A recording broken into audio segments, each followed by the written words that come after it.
Okay, for businesses or accounting graduates or business executives that find themselves in a bureau de change, this video is made for you. Bureau de change is a unique kind of business that is different from any other business you know. Why? Because it's not a business that involves buying of inventories, keeping, and all that. Here we're talking about currency. We're talking about money. So in this kind of business, you need to be very sensitive, and you need to pay attention to the setup here because it's completely different from what you know. So even if you have been using QuickBooks for a long time, I I've seen a lot of companies use it wrongly for bureau de change. Besides, it's always a difficult thing for them. And one specific area I tend to find issue with when I review their account has always been inventory and bank. Like they are finding it difficult to differentiate inventory and bank. No, let's use a retail company. Normally, we have a retail company that buys and sell. So you can always go to the warehouse to count the number of products they have in store and then do some basic check, and then at the end of the day check your bank account. Now in a bureau de change, we don't have inventory in store. Besides, our inventory is our bank account. So if I want to check my inventory, if I want to check the currency that I have, I should be going to the bank to check. So if I want to generate my inventory report in the QuickBooks, I'm asking myself the number of currencies that I have in place, and if I want to see the value, which it should correspond with what I have in the bank. So that's exactly how a real estate a bureau de change work. A bureau de change basically, in summary, it's a kind of business that buys and sell currency. So you can buy US dollar, you can buy euro, you can buy pounds, you can buy rand, and then you will sell back. Now where you make your money is the exchange rate. You might buy at a lower rate, official rate from the bank, and then you resell to individuals, you sell to travelers or importers at a higher price. So how do we set up an accounting software for bureau de change? Because at the end of the year, every bureau de change is expected to file a return or file a financial report that reflect their actual position, and then CBN will also want to see and ensure that you're not selling above the expected band, which will be plus or minus 5. So here, although it has been reviewed, so I'm just trying to use that as an instance. So how do we set up QuickBooks for a bureau de change? The first thing you need to do is your setup. Like I always say, if you have watched the video on retail manufacturing, real estate, or any other video, you will notice that I always like to lay emphasis on setup because it's the foundation.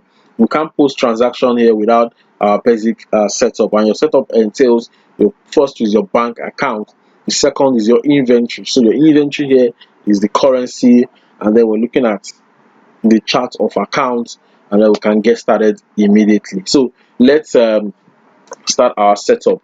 Now to add your bank account, you go to the list, go to chart of accounts. Now chart of account, like I always say, is an account that categorizes your transactions to either income, expenses, asset, or liability. This is the foundation of every accounting software. If you want to get your account right, you want to get your financial report right, you need to look at the chart of accounts and ensure that it's properly set up. And the difference between the use of QuickBooks in a retail company, QuickBooks in a real estate company, or QuickBooks in a bureau de change, it's basically the chart of accounts, because the income head for these three different line of businesses are not the same. And if I go to other sector like a cooperatives or NGO, we're still going to be seeing something different. So their income head varies. So the way you set them up now depends on the industry we're looking at, and everything boils down to your chart of accounts. So we're going to be looking at three different things here. Let's start with the income side. What is the income head of a bureau de change? The income heads of a bureau de change are sales of currency. So we are going to assume that this bureau de change sell US dollar, euro, pounds, and naira, pounds and rand. So I'll come to accounts, new. Now in setting up a chart of account, you need to ensure that the account type of all your account sets are properly classified or properly selected, because that would go to a larger extent in distorting your financial report if you make a mistake. So ensure you select the right account type for every account head.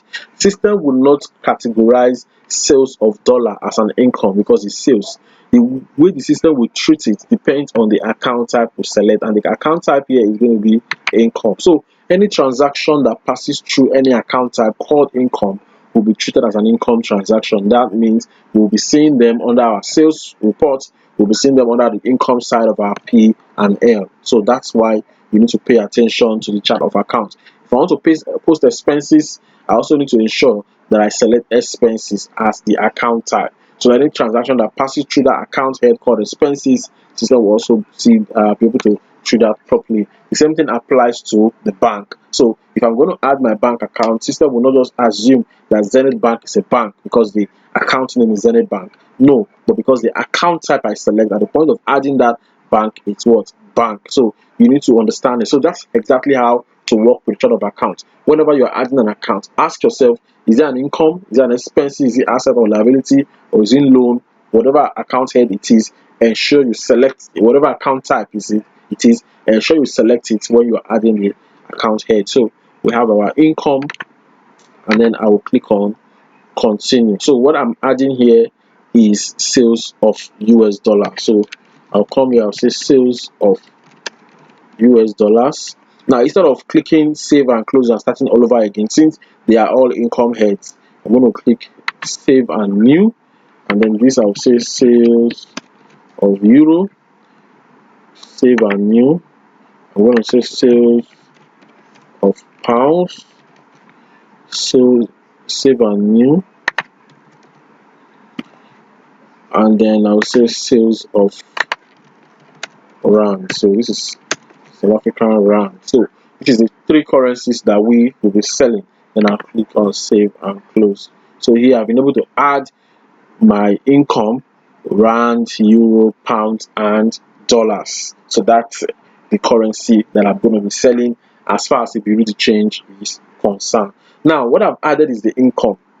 The reason I added the income first is that if I'm going to be adding the product, I'm going to be attaching each product to their income head. So let's now go to the inventory. The inventory of a bureau de change is the currency that they sell. They don't have any other inventory. So we are going to be treating this bureau de change as a retail business, but in this area, in our setup, we're going to be setting them up in a unique way. So you need to pay attention. Remember, when we're adding our inventory in a retail sector, you select your inventory.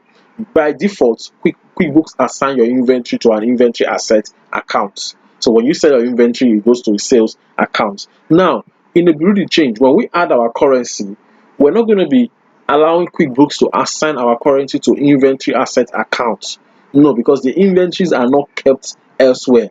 The inventories are going to be kept in the bank. So under the inventory account, we're going to remove the inventory and add our bank. So when we add a currency, the inventory account there will be the bank, and then the other accounts whenever we sell is sales. So that when we buy more currency, instead of QuickBooks to add them to our inventory, it will be added to our bank account. But in a retail setting, when you buy an inventory, what will happen is that it's going to hit your bank account as an outgoing expenses or payment, and then your inventory account will increase, which is the inventory asset account. So in the bureau de change, and when you're buying a currency, you're going to pay with your Naira account, which means to affect your bank.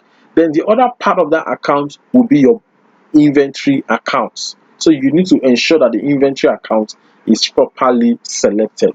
So here we would add our bank. Let's add our bank under the chart of accounts too. So you click on accounts, new,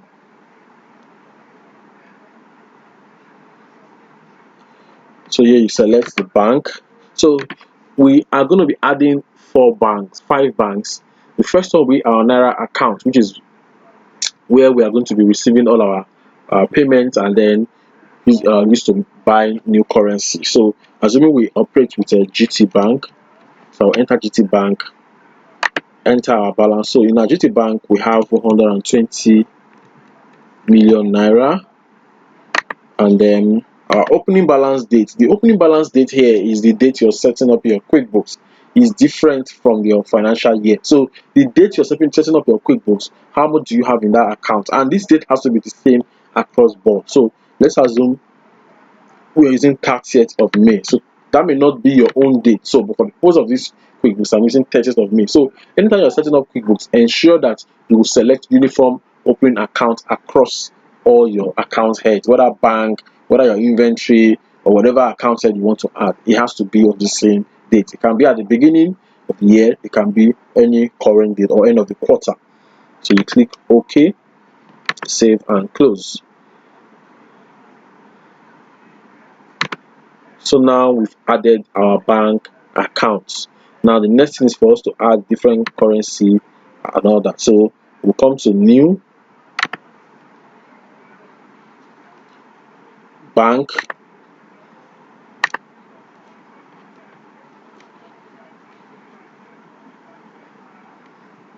So this first one is GTB US dollar. So this will help us house all our US dollar accounts.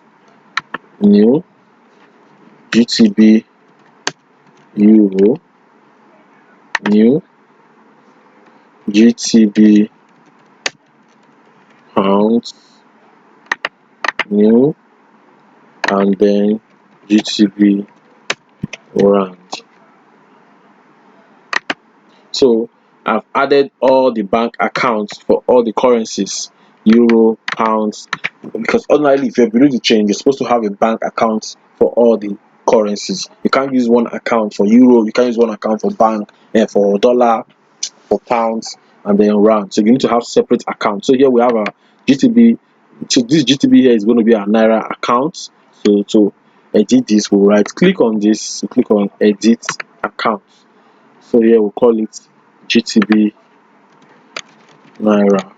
Then I'll click on save and close. So we have the GTB euro, pounds, rand, and USD. So now we've added the bank account. So let's move on to the next stage. First one, we've added the income account. The second one, we've added our bank account. So under the chart of account 2, you can also add your expense account. So for the expense account, it's going to be direct expenses as long as they relate to your line of business. So you come to your chart of accounts. We've added our income, we've added our bank, new. So the account type here will be their direct costs. So we come to cost of goods sold. It's a direct cost. Any cost you incur that is directly related to your line of business is a direct cost. So you click on continue. So under this direct costs here, so you have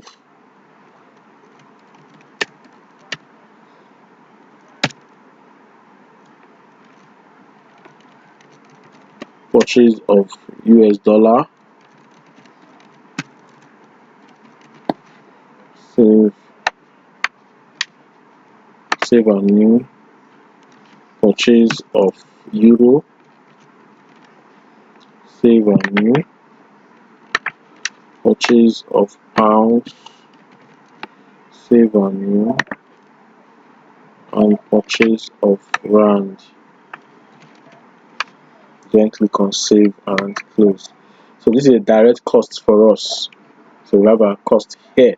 So we've added our income here, we've added our bank, and then our direct cost. Now let's move to the most important part of our setup, which is inventory, because we should be able to account for all the euro, pounds, dollar, and rands that we have in our accounts. So, and they are going to be treated as inventory. That's the way you set up QuickBooks for Bureau to Change. All your currencies are going to be inventory. So you come to item list. So item list is where you add your inventory. So you come to item, you select new. Then under the type, it will be inventory parts. So the first inventory we have is US dollars. So we sell US dollars. So now that we sell US dollars, now that's what we are adding as inventory. The first question is, how many US dollars do we have in store or in the bank? So you then check your US dollar account. we have 50,000 US dollar. So you enter. So the on hand quantity of a US dollar will be $50,000. So this is the quantity of dollars that you have. Now the question is, what is the average cost of your dollar? How much did you buy your dollar? Oh, the last dollar we bought was 365 naira. So 365 multiplied by $50,000 will give us 18 million. So as at 30th of April, so you select 30th of April here. So this is the quantity of dollar that you have. This is the average cost. So this is the total value. So this is the total value of the dollar we have. Now this total value of dollar you have isn't supposed to go to inventory asset account. This is exactly what I explained to you. Now, if you're adding inventory of a retail business, oh, we buy and sell carton, we sell Indomie in pack, we manufacture healthcare products, and we sell whatever you sell as an inventory based organization, you will ordinarily see that you will notice that a default account called inventory is where your inventories are being recorded in, which means you can always go to the warehouse. Oh, let's see the inventories we have in store. And the inventory you have in store is different from your bank balance. But as a bureau de change, you don't have a separate inventory from your bank balance. If you want to check the inventories you have, you go to your bank to check. So that's why we don't need this inventory asset for bureau de change. So all we need to do, since this is a dollar currency, we then go to GTB dollar. So you select GTB dollar. So you've been able to map this GTB currency to GTB dollar account. So this is how you treat it as a bureau de change. So what happened is that you have removed the inventory asset and then select your bank account. So your bank account there will serve as a basis of checking the value of inventory that you have. So here you then under the income account, whenever we sell this dollar, you should go to an income account called sales of US dollar. So you click on sales of US dollar. What is the average cost price of dollar? You can as well add it or you can leave it later since it changes. Now, where do you buy your dollars from? If you have a preferred vendor, you then click on add new. You buy dollar from our bank. So you can add your bank as your vendor, or you can, let's say you have account with CBN. So you have buy dollar from CBN, Central Bank of Nigeria. Then you click OK. So assuming, so depending on the vendor that you buy your dollar from, you enter them as a vendor. Then you click on next. No, so with next, it will save this and then give us, so we don't have to go back again. So you click on next. So it's been saved. So let's add our euro.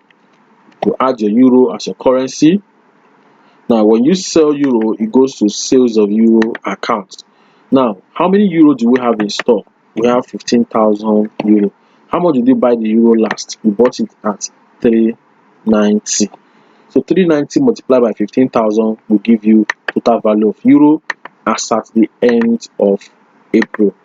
And the inventory account for your euro, which is a bank, is going to be GTB euro. So you select GTB euro and then you click on, so your default vendor too. If it's CBN, you select CBN, or depending on the vendor you buy from, you click on next. Then we add another currency again, which is the pound sterling. The last time we bought pounds was 450. And how many pounds do we have? We have 7,000 pounds. So 7,000 pounds divided by 450 will give you the value, and then the balance as at April. The inventory that houses this is GTB pounds account. Then you click on next. This preferred vendor is optional. So the last one is your rand. How much did we buy our rand? We bought it for 35 naira. How many rounds do we have? We have 35,000 rounds. Total value. And then as at 30th of April, so the account where we can track our rounds is GTB round account. And then when we sell our rounds, it goes to sales of round account. Then you click on OK. So with this, we've been able to add all the currencies that we sell: GTB, pounds, rounds, and dollar. And then you can track the quantity of each of these that is available. Now with what I've added here, I can easily come to reports, inventory valuation summary, and then you see it will display the total quantity of each of the currencies that I have. So euro, I have 50,000 euro. I have £7,000, I have 35,000 rounds, I have 50,000 US dollar, and this is the average cost of each of them, and this is the value. So the total value of the currencies that I have as a whole is 28 million. So this is a perfect setup for a bureau de change. So what I've just done so far now is to do a setup in such a way that our inventory, which is the currency, is probably attached to our bank account, because that is where the money is kept. We don't buy the currency and keep it elsewhere, it's in the bank. Now, even if I have the currency with me as cash, so instead of mapping them to the bank account, I rather create a cash account or in store. So instead of mapping them to the bank, I can map them to that cash, which means I have them with me as cash. And with this, if I go to my reports and I generate my statement of financial position balance sheet, you can see here too, you can see now that the value, let's click on all, you can see that the value of each of these currencies is already reflecting in the bank account too. Euro is the value of euro we have, the value of pounds we have, the value of rand we have, and the value of USD, including the naira value. So you can see here. So this is, there's no big deal in setting up QuickBooks for your bureau de change. So all you just need to do is understand how to add the relevant income account first, income, expense, and your bank account, and then add the relevant currency. Now, instead of attaching the currency to inventory, they're going to be attached to the bank account, because that's where they are kept. So take away the inventory asset and select the bank account. So that is how to set up QuickBooks for a bureau de change. Now, if there are other assets that you might need to add, normally like your counting machine and all that, you can as well add them here. If you own your building, machinery, delivery bike, whatever you have, all you just need to do is come to your chart of accounts and then add them, either income, expenses, assets, or liability. So you need to understand the setup very well. Setup for bureau de change, it's not as detailed, or it's not as expansive like that as that of a real estate company or a manufacturing company or retail company, but you need to be very um you need to be very careful, because it's very sensitive.